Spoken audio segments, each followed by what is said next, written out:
एक छोटे से गांव में एक अक्लमंद चूहा रहता था।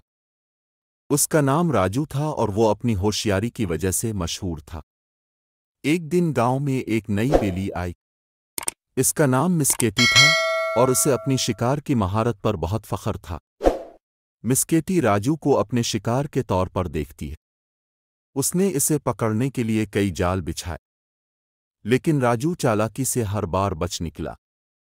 राजू कभी अकेला नहीं रहता था। वो अपने दोस्तों के साथ मिलकर रहता था और साथ में किसी भी खतरे का सामना करने के लिए तैयार रहता था। आहिस्ता आहिस्ता मिस्केटी ने हार मानना शुरू कर दी। वो राजू को पकड़ने में नाकाम रही थी और उसके गुरूर को ठेस पहुंची थी। एक दिन इसने राजू को एक खूबसूरत फूल के पास बैठे देखा।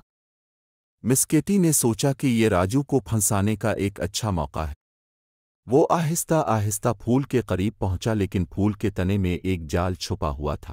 मिस्केटी इस जाल में फंस गई थी। राजू और उसके दोस्त मिस्केटी को जाल से निकालने में मदद करते हैं। मिस्केटी शर्मिंदा हुई और राजू से मुआफ़ी मांगी। उसने सीखा कि गुरूर कभी मदद नहीं करता और ज़हानत हमेशा ताकत से बेहतर होती है।